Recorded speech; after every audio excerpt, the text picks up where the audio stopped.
Okay, well, I guess we'll get started. Good afternoon, everyone.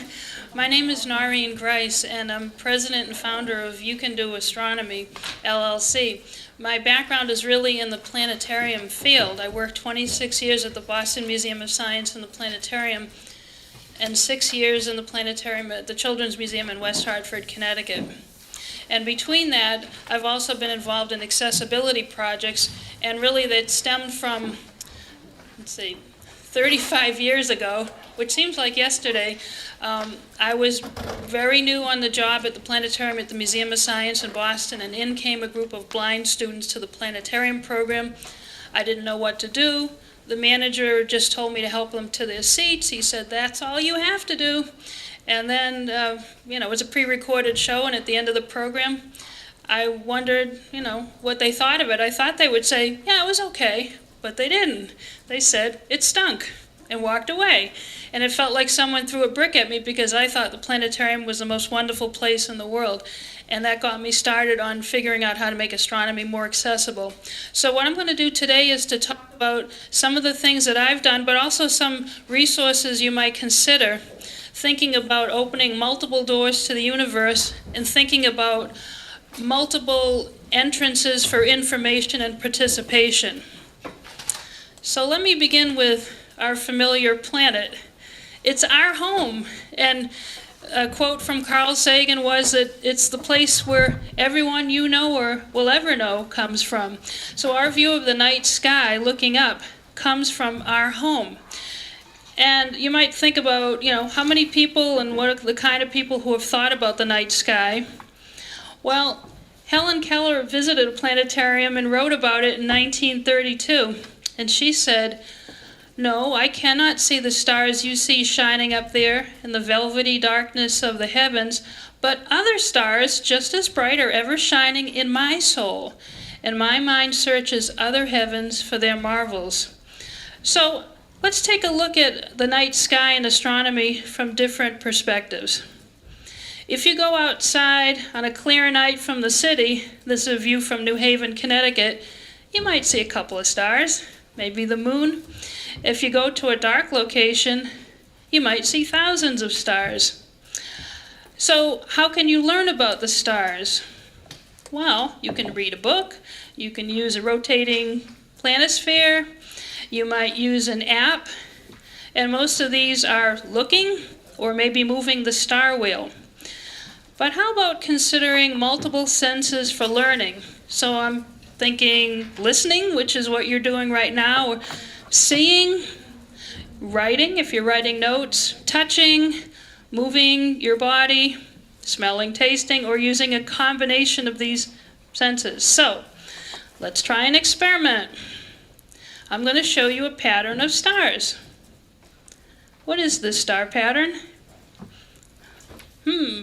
Okay, let me give you a hint. So what if I rearrange these stars so it looks like this?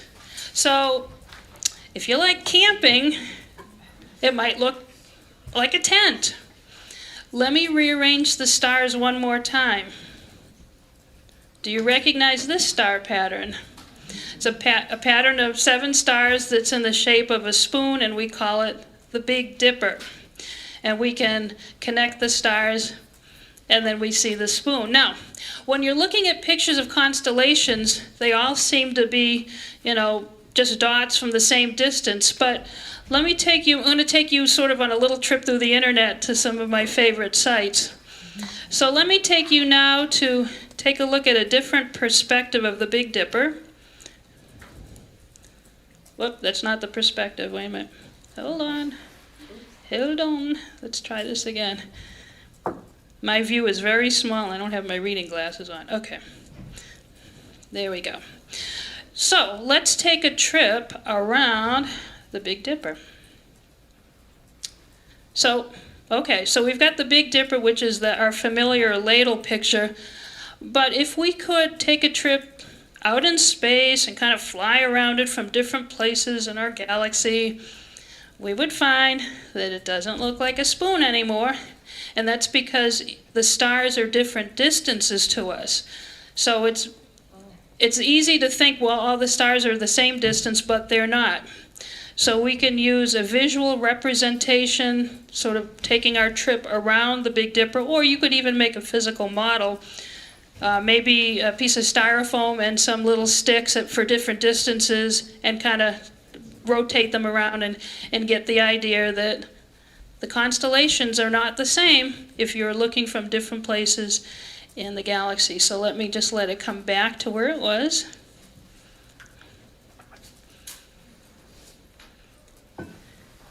I don't want you to feel that you're lost in space.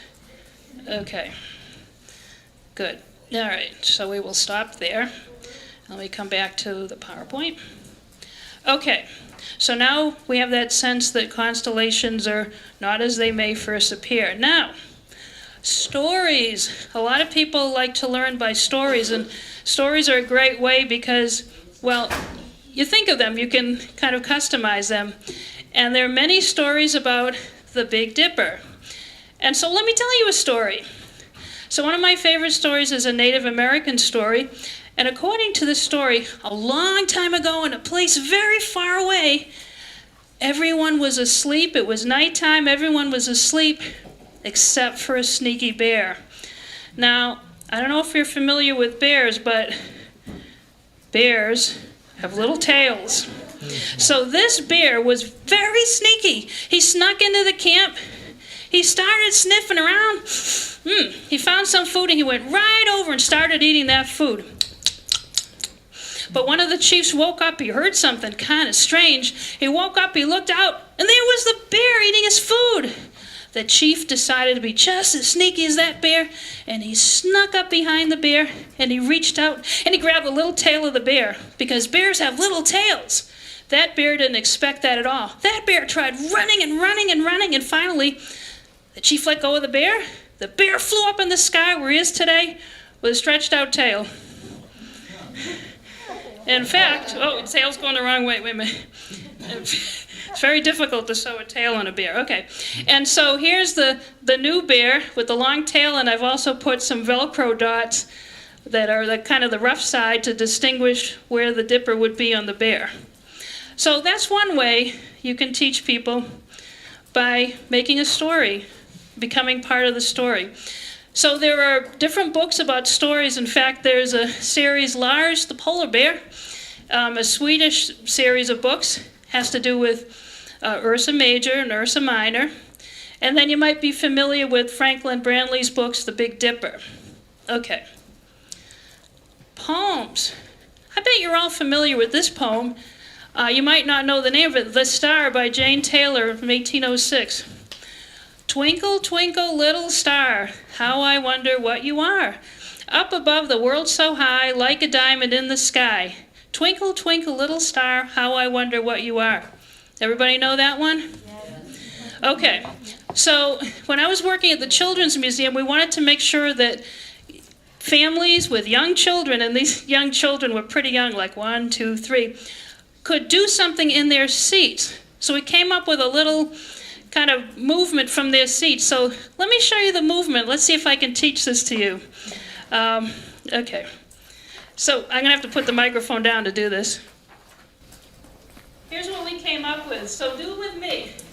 Open your hands and close them. So twinkle, twinkle, little star. Okay, you got it? Twinkle, twinkle, little star. And now it's kind of like the windshield washer, like, how I wonder what you are.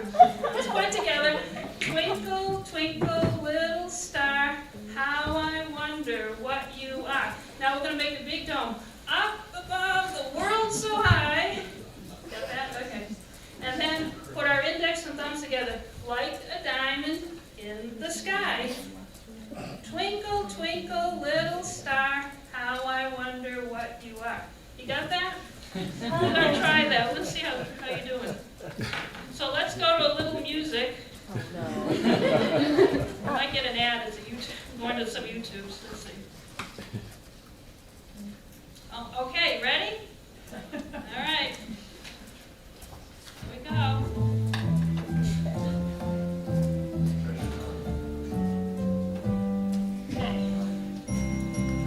Go, little star, how I wonder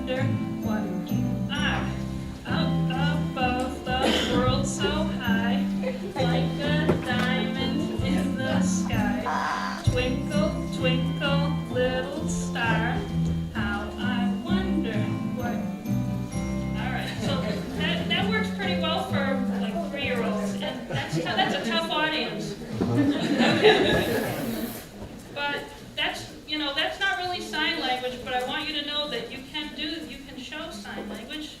I'm going to put that on for you.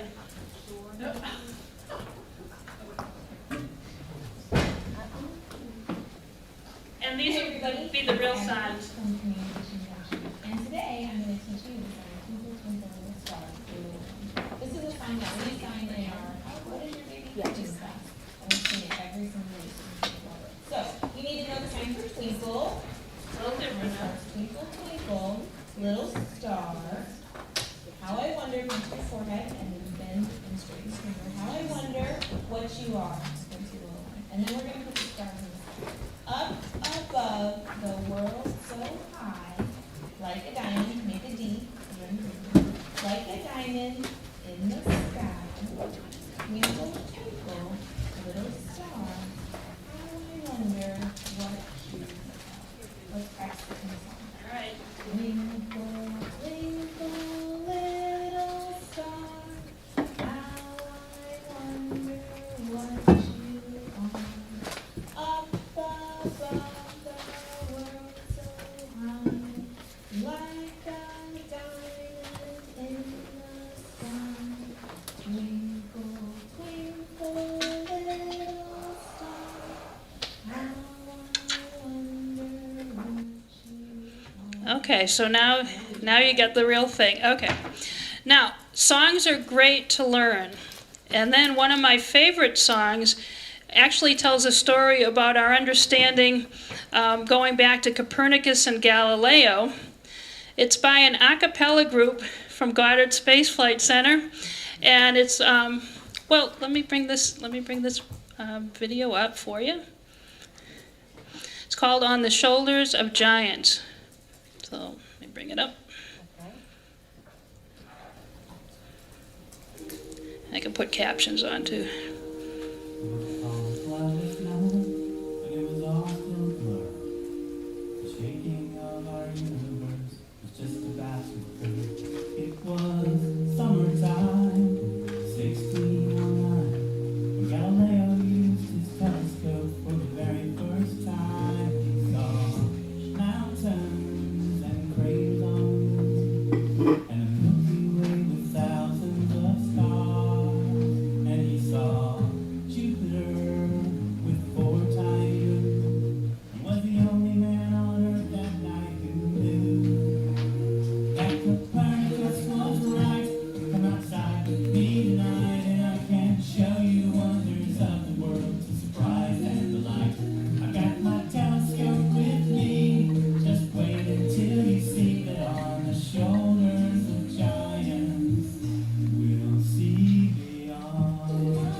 Got my telescope with me.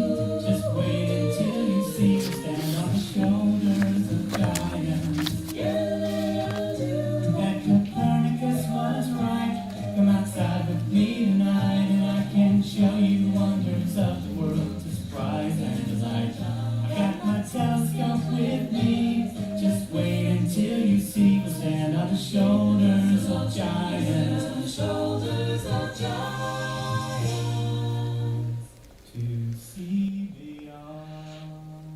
internet. So that was, the captioning was Google Analytics. So there's a few goof-ups there, but, not bad.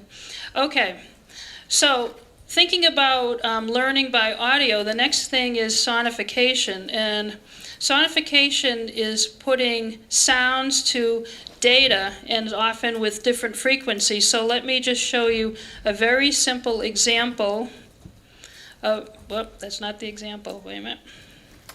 Let me, go back, there we go. Let me show you a very simple, no. I'll try one more time, come on. There we go. So this is a graph of some stocks that have gone down in price and value since over 2008. So it's very quick. Let me just play this.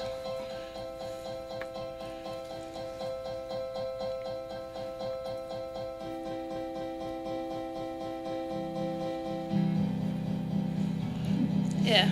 So that's the, oh, no, we already got that. Okay, so that's the simple example. Then taking it the next step is putting it with some science data.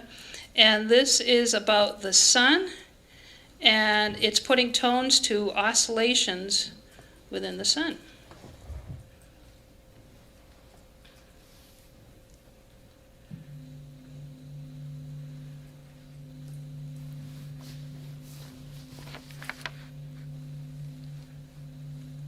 So each of those deep tones represents some different oscillations. Let me stop that one.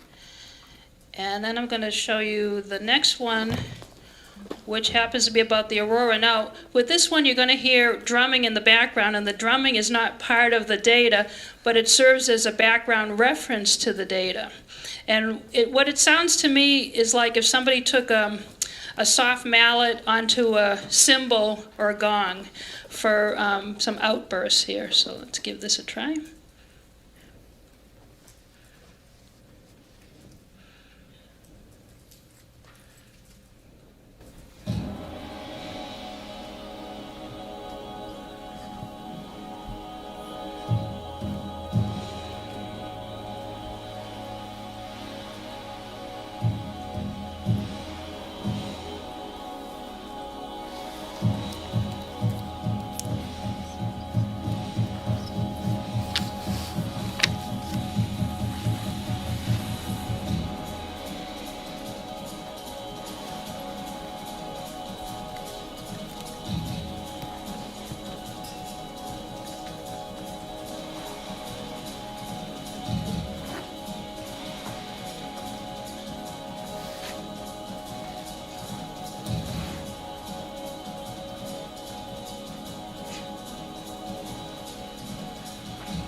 So I'm going to stop that from there so you get the idea.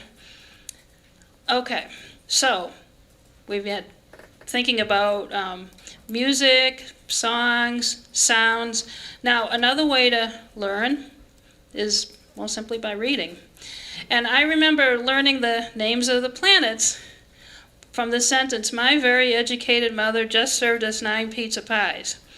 And so what does that sentence have to do with the planets? The very first letter of each word represents the planets. Of course, we have Pluto in here, and I think that's okay.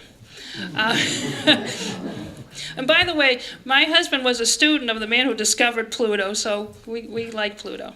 Okay. Now, so we have the sentence, "My very educated mother just served us 9 pizza pies," but it comes from a song. And if you watch like Antenna TV or, some retro shows, then this should look pretty good to you. Here's the song. As I learned it, I'm just going to play the beginning of it because the data about the planets is definitely not correct anymore.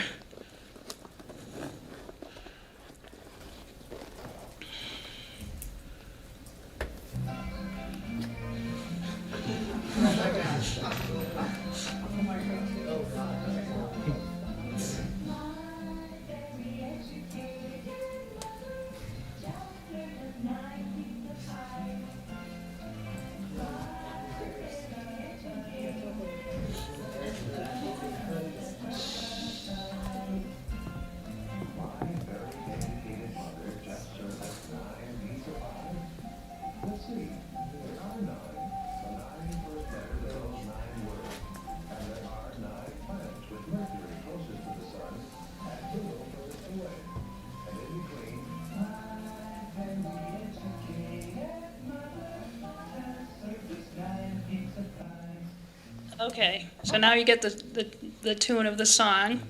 So maybe you learn that way, remembering a song, or maybe you're more of a visual learner.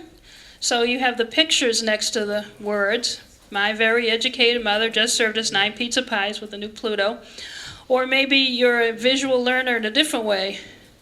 My very educated mother, so let's picture my mother, just served us 9 pizza pies. All right, if you are just bothered by Pluto, my very educated mother just served us New England clam chowder.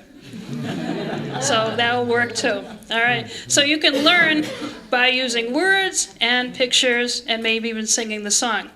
Now, another way to learn is through writing. So maybe you are recording your observations in a journal, or your thoughts or your dreams in a journal, or maybe you're recording your ideas in the form of pictures. People have been doing that for a long time. And it's actually the pictures, which is what I've spent a lot of my time doing because of that one experience back 35 years ago at the Museum of Science, when the students had a bad experience and it really bothered me on how to make astronomy more accessible.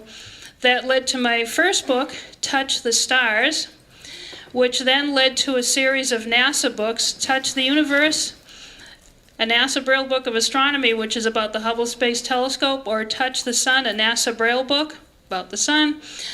Touch the Invisible Sky, a multi-wavelength Braille book featuring tactile NASA images, and many of those images are not visible to any human eyes. Also in between there is the Little Moon Phase book about the moon's phases, and then I worked with a group of people on Touch the Earth. So what I've done is assign textures to represent different features in the images. For example, the surface of the sun, or sunspot, or the tactile Carina Nebula, or the Great Red Spot on Jupiter. Well, you can actually very simply make some tactile images yourself. For example, if you wanted to make a tactile image of Saturn, you could use 3D fabric paint to create a tactile image. That's the kind of paint that people usually put on t-shirts, but you could put it on a piece of cardstock or a piece of foam paper. Or you could make a 3D model of Saturn by cutting a styrofoam ball in half and gluing a CD to the middle. Put a little paper clip and a ribbon, and you can hang up your Saturn. Or brass fasteners. People hardly use those at all, and it would be great for Staples to keep seeing people need them. You could make constellations on foam paper with brass fasteners. Here's a picture of Orion the Hunter. Or you could even use stickers to make constellations. They're self-adhesive, just stick them right on.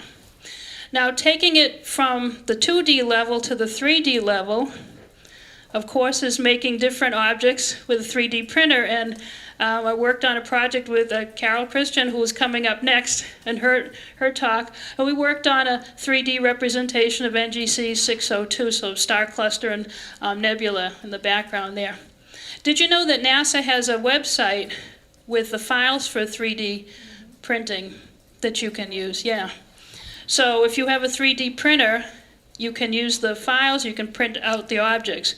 If you don't, you might consider using a toy as a model.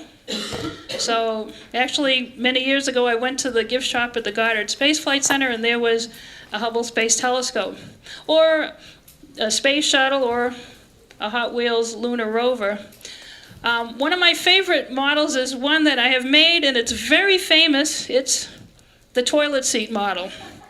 I did not want to bring a toilet seat, but it's basically, well, actually, it works out really well because the soft toilet seat is the surface of the sun, and then you get sunspots, solar flares, and prominences. But you could make a smaller model with foam paper and some prominences and some sunspots. So you can do this kind of low-tech and very inexpensively. And I've worked with the National Federation of the Blind. This is the Youth Slam. If any of you know Dr. Tiffany Wild, she's a PhD here at Ohio State. Well, there she is on the top left when she was assisting in the astronomy program. And we used, say, a paint bucket and some spandex to make a black hole model, and we had students make a scale model of the solar system with styrofoam balls of different sizes on sticks, and they stood out in different distances. And then also we joined hands to make a model of the stellar evolution, of a star being born and stars growing older and expanding. So going into the movement, the human body movement here, kinesthetics, that's another way to learn. So imagine, well, I didn't bring a flashlight, but imagine there's a flashlight. Your head is the earth, and there's your body below, and your left hand is east, and your right hand is west. So if we imagine that, and I'm not really a good sketcher here, but this is you with your back. There's a hair in the back. So you're facing south, and the sunlight is to your east. What time of day is it? Morning. Very good. So it could be sunrise or morning. And if we are now having the sun over toward the south, what time of day is it? Evening. Getting close. Afternoon. Afternoon, that's right. And then, of course, if the sun was over to the west, what time would it be? Going toward the evening, right. So we can talk about the daily motion of the sun that way. And then we can also talk about the seasons. So with the seasons, you just have to make a little adjustment. You're kind of going to do the limbo a little bit. You need to put in the tilt of the Earth's axis and walk around the sun. And I like to use a little visor or something so that you have a reference for the equator. So that's easy. $1 at AC Moore. Okay. Now, we'll take the kinesthetics, the next step. And here's some students working out how light carries information.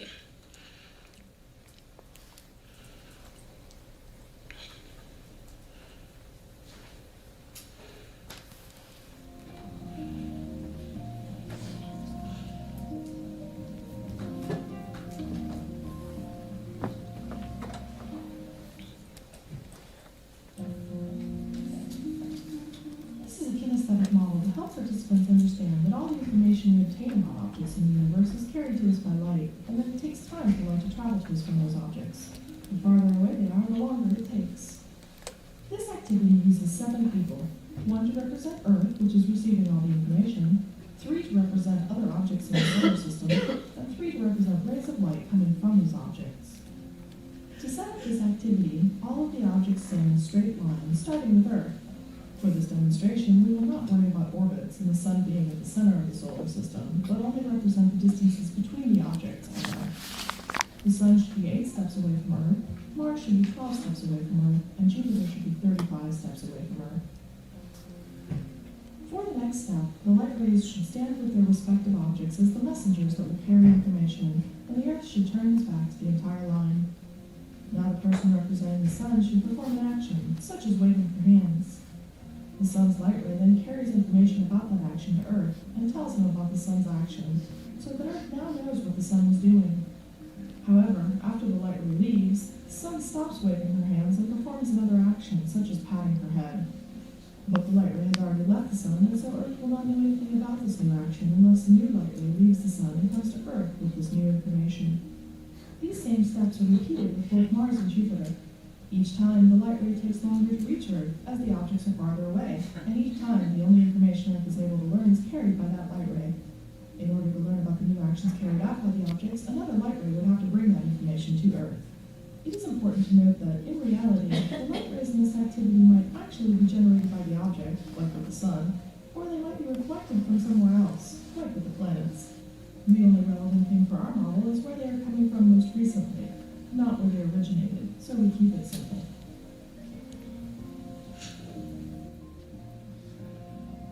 Okay, so that's just another example of kinesthetic astronomy. Okay, and I mentioned something about smell. Well, I do want to put in that. Ever wonder what Jupiter would smell like? Windex and a skunk. Now you know.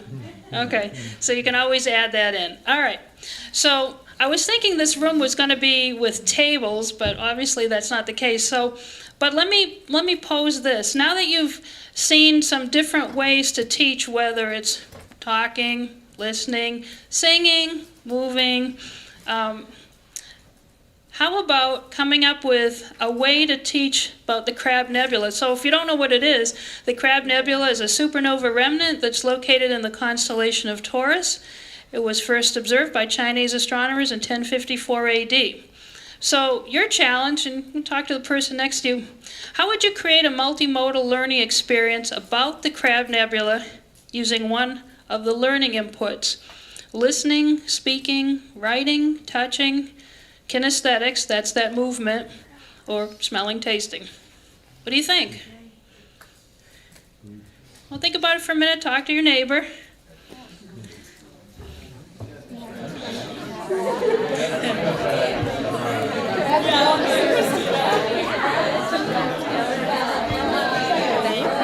stuck on that one. The name itself makes me think of the animal crab. That's an idea too. Sometimes I think kinesthetic where you're moving like a crab, but I don't know if, this moves. See, I think of the physical, what's going on. It's like it's exploding. It is exploding. So I was almost going to like stick it in, like drop, if they had water, you could drop different colors of food coloring in there. You'd watch them kind of do this. It's kind of what the thing is doing. It has that But color that's not, palette. you can't touch it, you just see it. So it doesn't fit this one. Oh yeah, you can't. A sponge. You could use a sponge because that's kind of what that thing's like. You can carve a sponge into the shape of it, maybe. Oh, like a, Because it looks like a sponge. yeah. It's got a lot of holes in it. Okay, so did you come up with some ideas? That's great. All right, what are some ideas you've thought of? What would be some things you might do? Oh, lady in the back, in the very back with the pink shirt. Yes. I would probably, I mean, if it were a blind person like me, I would probably, maybe stretch some Play-Doh, like, into the oval shape of a thing. I don't know. Mm-hmm. Like, trying to stretch, I don't know. Okay, so something touchable you're thinking. Something touchable. Okay. Lindsay, what do you got? Yeah, so also being blind, one thought I had is making like a tactile graphic of the nebula, and you could use something like UV printing, which makes like really crisp texture, and then what you could do is also print it visually, so you have like a nice looking visual and tactile on the same sheet, so it's like very eye catching and hand catching, and then you can print that on the sheet, and then you can put the sheet on like a touch tablet. So when you touch the different parts of the nebula, it will actually speak and it will tell you about how it works, what it does. You can even put sound effects, that kind of thing. Sounds like you got the whole package there. Okay. Yeah, right, okay. Any different ideas? We've got a lot. Yeah, yes. He was sitting there telling me to get kids with different colored t-shirts or different colors on their shirts and start off with blue and then a green and then like yellow, orange, red, and then have the blue kind of gently push the person out and then the green push the next one out and the next one out and then have the gases that's involved in it written on their shirts. That's very interesting. Okay, so using color and kinesthetics. That's really good. Okay. Yes? We thought of using a sponge that you could carve, and possibly you could even find some way of like solidifying that something in some solution maybe or something. Okay. Then you'd have a nice 3D model, and it has a lot of holes in it, like if you use a real sponge, it has a lot of holes in it, kind of like the Crab Nebula has. Yeah. You carve it a little bit like a sheet. Interesting. Okay, yes? Yeah. So, are you familiar with Overminsphere? It's one of those. Oh, yes, it's yes. a toy that Yep, expands, like geometric Yeah. dimensions. Yep. I could imagine placing some sort of tactile representation of gas clouds around it and showing the expansion of the nebula as it ages. And you could even put a blinking LED in the middle for the pulsar. Right. I think would be neat. Right. Okay. And any last ideas? Yes? One thing that we do a lot with Juno is taking the visual light rays that we get from our scopes and translating those to sound waves. And for the Crab Nebula especially, I know at our planetarium I do a thing with the pulsar at the center. We can play the noises from that, and then using like alternate data from Hubble or something like that, converting that to sound waves, and maybe doing the pulsar at the center and then changing that after that. Okay, using the sound of the pulse, yes? I was thinking for maybe a smelling and tasting one, we could do like crab and buffalo wings or something. Wow, okay. That's, yes, that would be very memorable. Well, let me show you, and I thought about it too, so these are great ideas, and let me also put out some that I would consider also.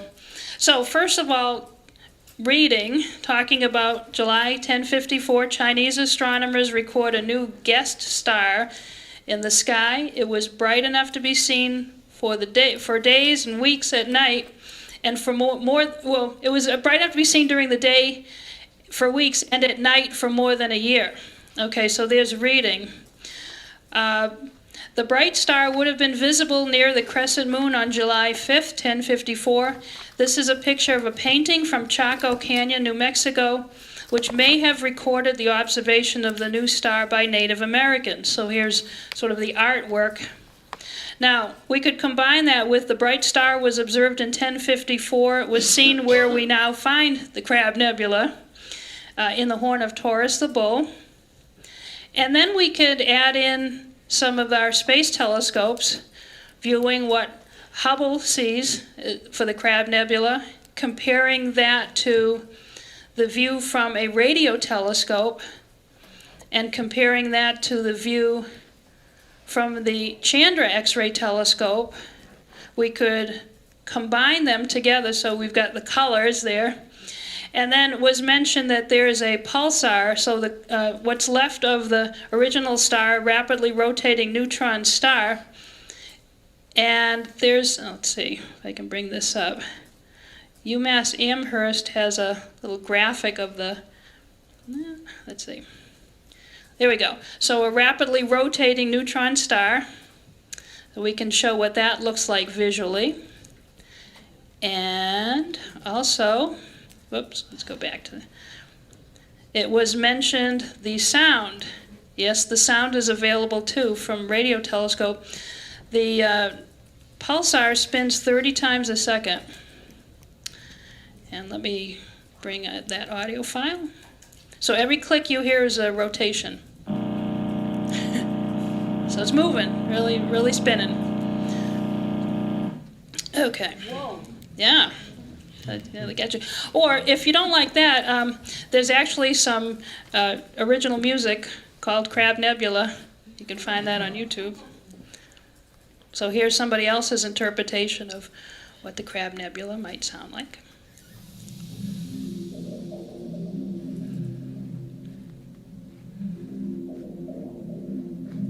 So kind of spacey. That spacey feel. Okay. So, how about sewing? If anyone likes quilt work, it's online, the Crab Nebula quilt. Do you like to make jewelry? The Crab Nebula brooch. Was mention of tactile models, the Crab Nebula bronze sculpture. So people have already got some ideas about that. Or if you like silkscreen, the Crab Nebula tie, shirt, and shoes. So you could dress like the Crab Nebula. So I guess what I want to say is that we see the universe in different ways. We see the universe through different eyes, including our mind's eye. And I hope that I've shown you we learn with different learning styles. We live together on our special home in space, and we want to share the wonders of the night sky together. And I'll put in one last thing. So one of the books I wrote is called Everyone's Universe. It's not a tactile book, but it's a resource book that compiles what different planetariums and observatories are doing around the country, and also focuses on multidisciplinary learning, talking about mobility access, visual access, different neurological access, communication access. 50% off on Amazon this week. So if you think you'd like to learn about that, I also have some cards up here. And with that, I'll take any questions, and thank you for your attention.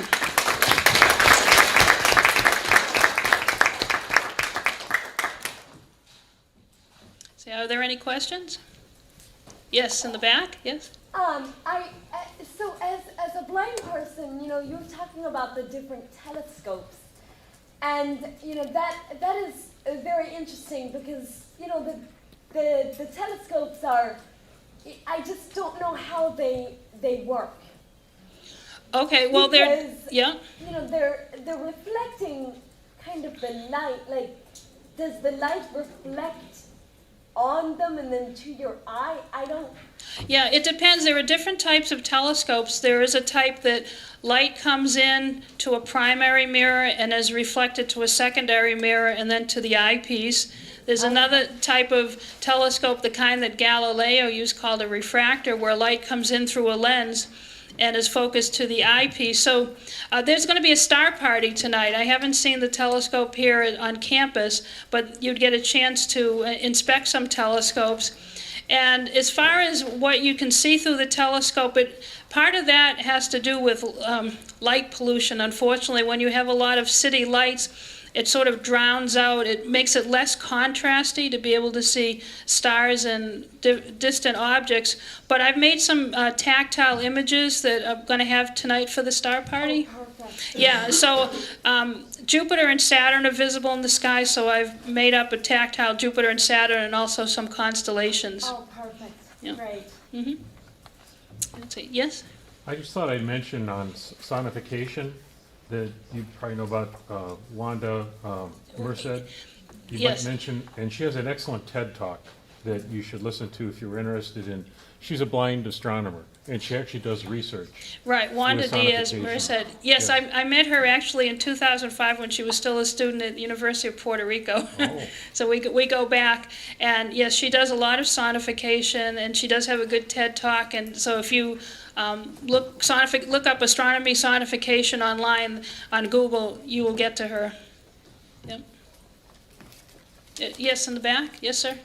One brief comment, I really found fascinating the sound representation of gravity waves.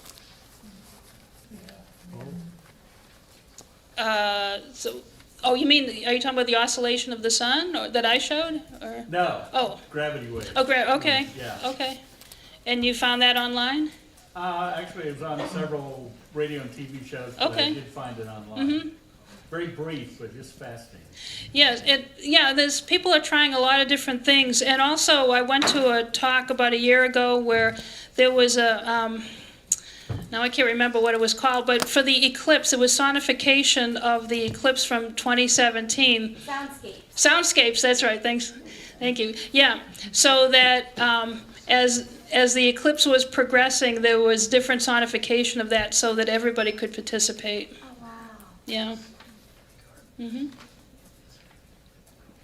All right. Well, if you'd like one of these cards about that book, the book has things that are completely different than what I discussed here in this talk, and my cards are up here. And thank you so much for attending.